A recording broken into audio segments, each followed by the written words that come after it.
Hi, I'm Gary and welcome to my channel. Today I'm looking at the 2025 kit of the Ferret Scout Car Mark I in 1/35th scale from AIRFIX. This is the second release of the new tooling of the Ferret, the first being the Mark II Scout Car, which made its appearance to a wealth of good reviews in 2023. If you enjoy the show, and I hope you do, please remember to let YouTube know by giving it the old Imperial thumbs up, hitting the notification bell and subscribing to the channel. It's free and a great way to show your support. Now, if you fancy one of these kits yourself and you don't have a local bricks and mortar shop to go to, you might want to go through the AIRFIX online store. If you do, then go through my affiliate link below. Then at no extra cost to you, AIRFIX will make a donation to the running of this channel. Best of all, you can still spend or collect Hornby Hobby reward points and get your 10% AIRFIX Club discount if you are a member. So let's make a start with the box the kit comes in. So here we have the box of the 1/35th scale Ferret Scout Car Mark I from AIRFIX. Product code is A1386. As you can see, actually this is the new logo, the 2025 logo, making its appearance here. Very nice box art, very evocative of a rest stop or a reconnaissance stop or whatever in the desert in 1991 during the first Gulf War, which of course ferrets are still used in. So nice enough, very pleasant. On this long side here, we have a bit of history of the ferret here. We have a note that the kit, when it's finished, should be 112 millimeters long, 55 millimeters wide, and there are 194 pieces in here, not all of which you'll use to make every kit, because there's different types of guns and things like that. Still, quite a big count. Then there's three little representations of the schemes. The A scheme of a vehicle of A Squadron in Lucashole in the 1980s. There's a B scheme, it's a Ferret Scout Car on the 7th Armour Brigade, Operation Granby in 1991. And the third scheme is a car from the Royal Irish Hussars, the Queen's Royal Irish Hussars, I beg your pardon. Royal Army Corps Centre at Bovington, British Army, 1959. Here there's a list of all the colours you will need. You'll notice B121 because it has that sort of pale sand colour, which is 121. And here it says it's a skill level 2 kit, which is fine. It's probably makeable by pretty much everyone. If you have made a kit before, you're used to using plastic glues and stuff like that, it's very, very achievable. It should be achievable even if you aren't, if you take your time. There's a little logo here for the AIRFIX Club. Of course, you can become an AIRFIX Club member. There are various things about that. 10% discount on purchases through the AIRFIX store, for example. And there's a club kit once a year as well. And here there's a token for 2 flying hours. Now, you can collect these and eventually swap them for a free kit, pay the postage. But to do that, you've got to be a member of the AIRFIX Club. Now, if you're not in the AIRFIX Club, and then you can't use them. If you are in the AIRFIX Club and you don't care about these, whatever, either of those options, please do still cut it out and send it to Models for Heroes. This excellent charity helps former and serving members of the armed forces and blue light responders deal with mental health issues that they've picked up during their service to our country. It's a very, very good charity indeed. Details and links to them are in the information box below.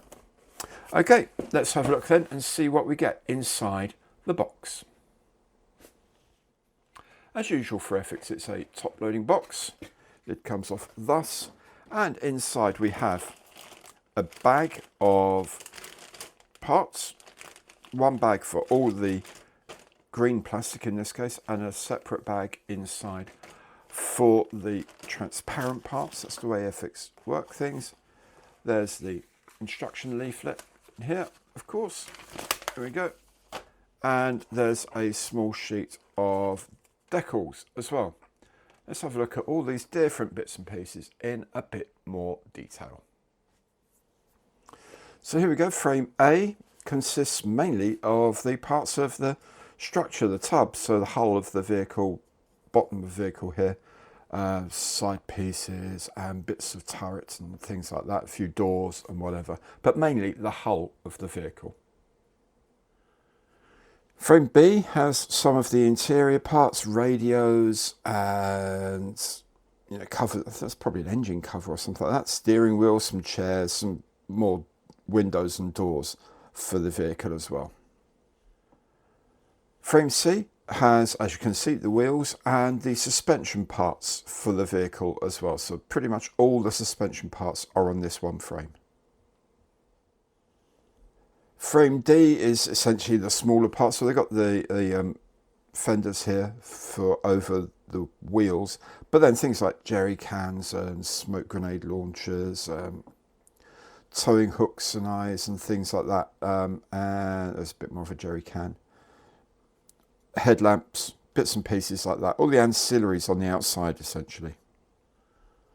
Frame F is mainly concerned with the armament at the top of the turret. This is a turret cover for the top as well. There's some doors and things like more windows and whatever.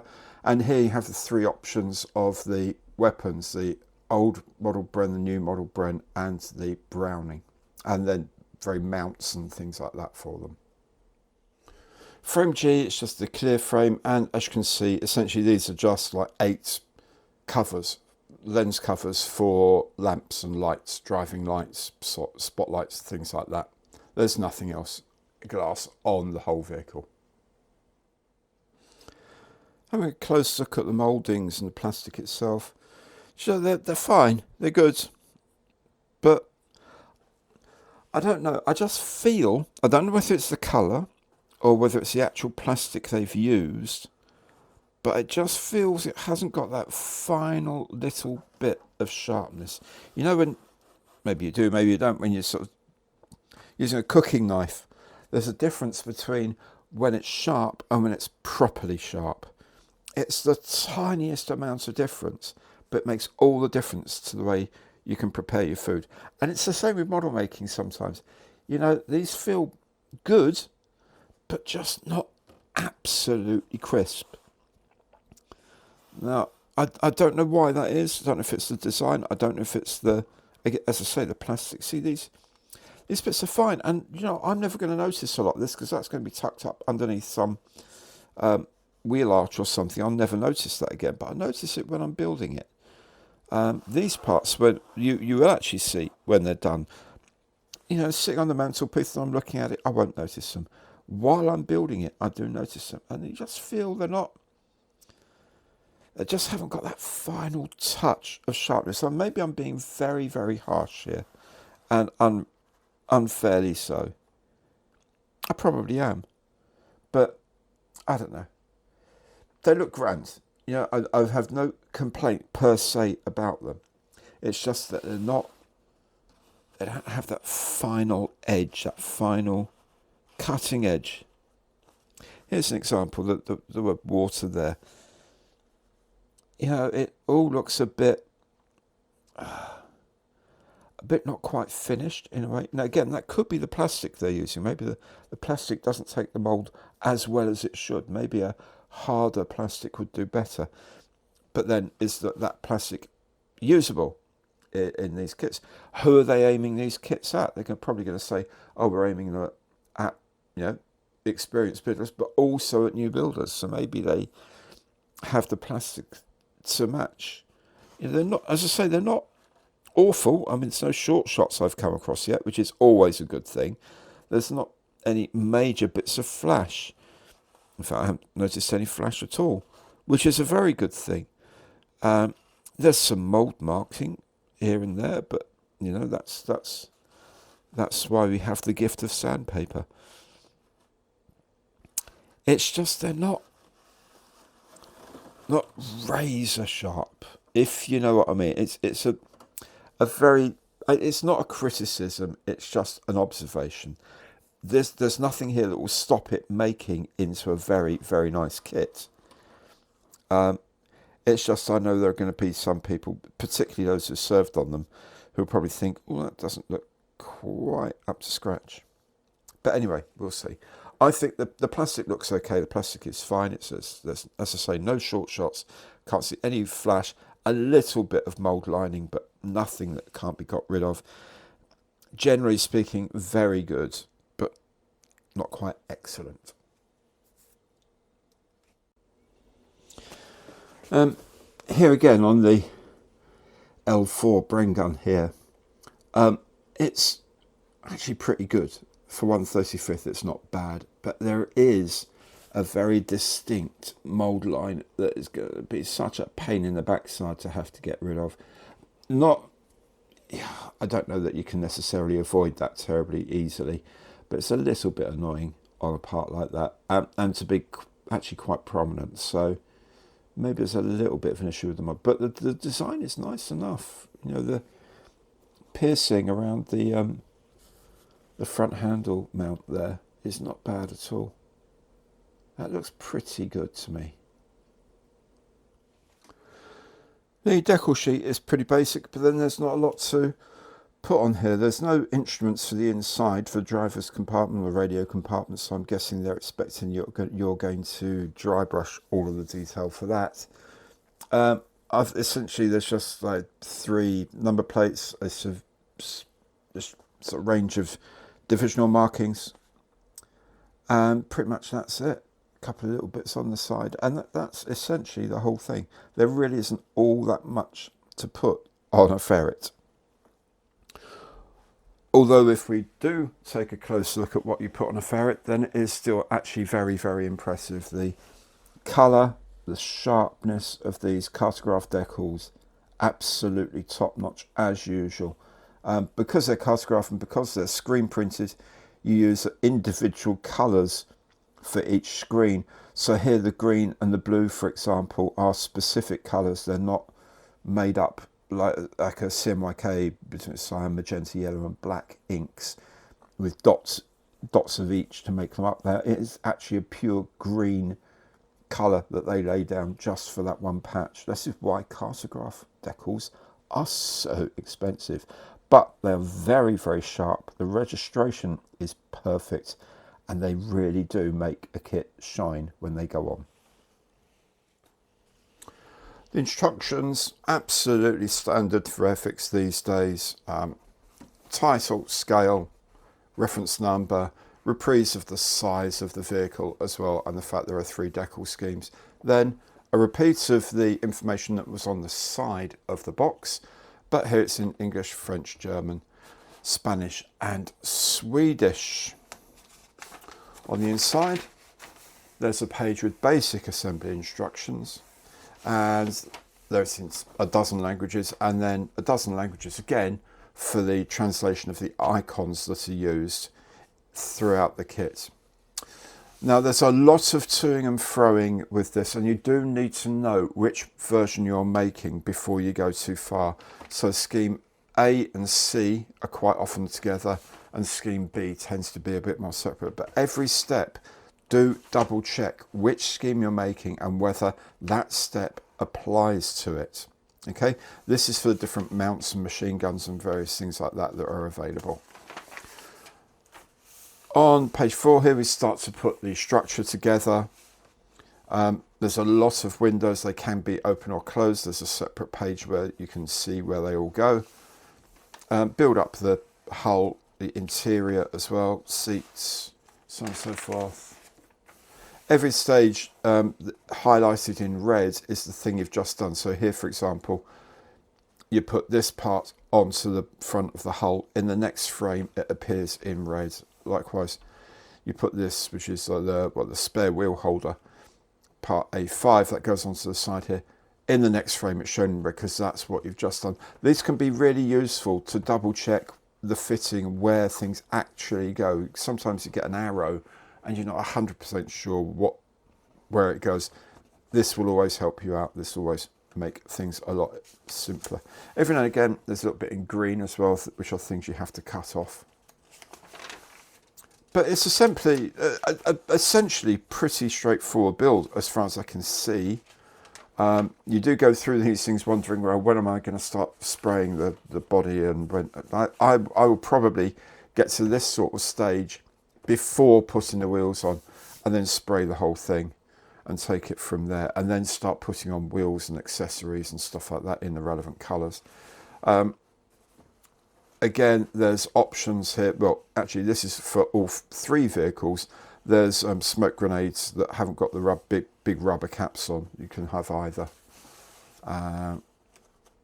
Yep, there's a lot of options here which are for all the vehicles.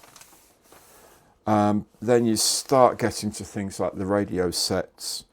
Larkspur is the early radio, and then Klansman is the later versions. A and B being the later ones will have the Klansman radio and base antenna there. This will have the Larkspur because it's the original 1959 one. And there are other things as well, like these bits added for the Golf, which I'm guessing these are like sand strips, so you can get out of a bit of thick sand or something. So I'm guessing it is. I don't know. Maybe someone who's served with them in the Golf can tell me.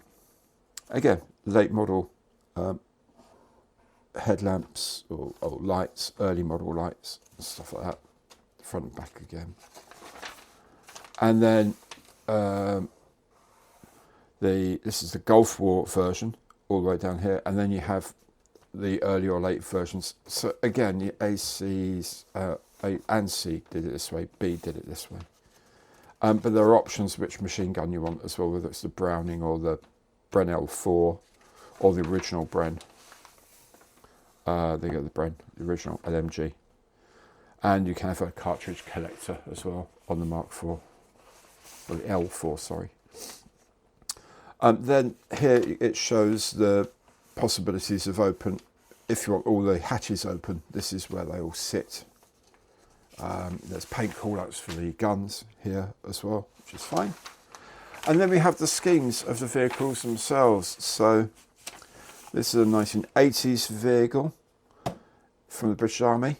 And here you'll notice the black camouflage bits painted on, which is quite attractive in its own way. We have then an ferret from Operation Granbury, 7th Armour, with the pale stone desert scheme, of course. And then we have the vehicle from the Queen's Royal Irish Hussars at Bovington in the Army in 1959. So here with a Browning machine gun in the very early days. So those are your 3 options, and that is the instruction sheet. There it is. I think it looks good. The parts look clean enough, and it will probably build into a very nice little kit, either for someone wanting to venture into military vehicles for the first time, or someone who wants an affordable version of a British military classic. Now, I hope you enjoyed the video. If you did, please let YouTube know by giving it the old imperial thumbs up, hitting the notification bell, and subscribing to the channel. In any case, thank you so very much for watching today, and goodbye.